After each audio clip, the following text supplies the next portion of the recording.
It's been months, maybe a year now. They're still not calling, still not choosing you, and yet they live in your mind like they never left.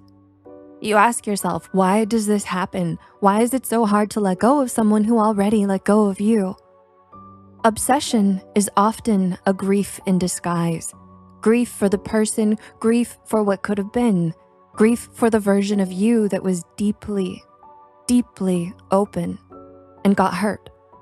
At Psych2Go, our mission is to explore the hidden corners of the human mind and heart, helping you understand yourself better, heal emotionally, and feel less alone in what you're going through.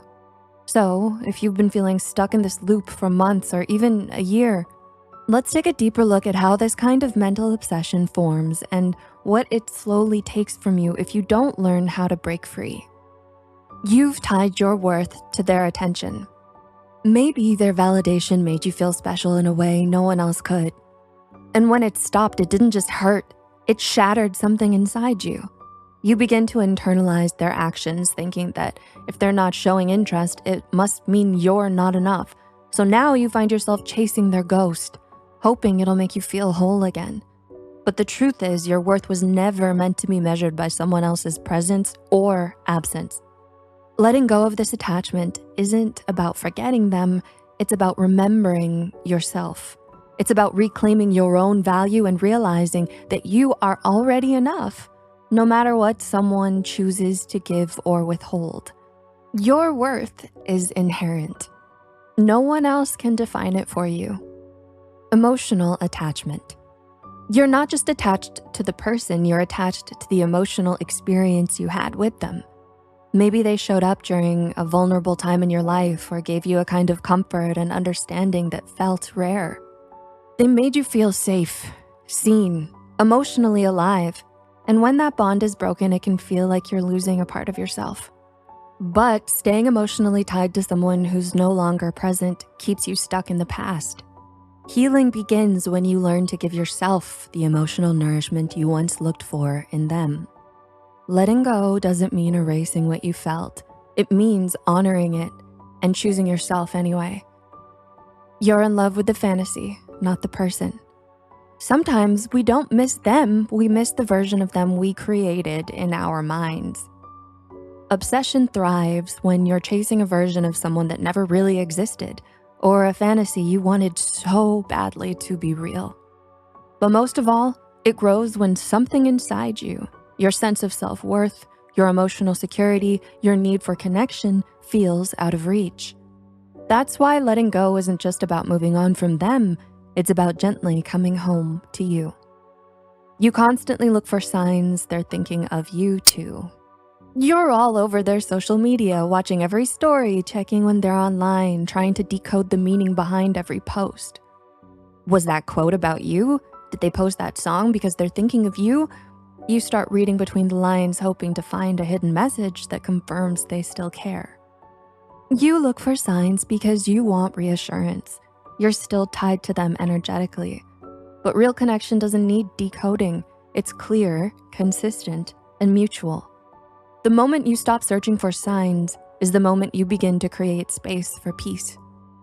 You're still holding out for closure. You replay the last conversation over and over, hoping for something, anything that would make it all make sense. Maybe they ghosted you, left things unfinished, and now you're stuck in limbo, hoping they'll come back to give you the closure you deserve. The kind of closure you're waiting for may never come. And even if it did, it probably wouldn't heal the way you expect it to. Closure isn't something someone else gives you. It's something you create within yourself. You give yourself closure when you accept what happened, even if you don't understand it. You give yourself closure when you decide that your healing is more important than the explanation. The longer you wait for them to close the door, the longer you keep yourself from walking through a new one. You've romanticized the good and forgotten the hard parts. You remember the laughter, the chemistry, the spark, but you forget the anxiety, the silence, or how one-sided things really felt. How about you make a 2-column list, fantasy versus reality, not to shame yourself, but to lovingly remind your heart of the full truth. Healing begins with honesty. You compare everyone new to them. Every time you meet someone new, you measure them against the person you're still stuck on. Maybe you tell yourself that no one else has their charm, their voice, the way they made you feel seen. But what if what you're holding on to wasn't them, but the idea of them? It's okay to value what you shared, but don't let it blind you to new possibilities. The right person won't just remind you of them, they'll show up in a way that's real, mutual, and grounded in the present. Open your heart to something new, not just something familiar. Familiar doesn't always mean right. Sometimes it means unhealed.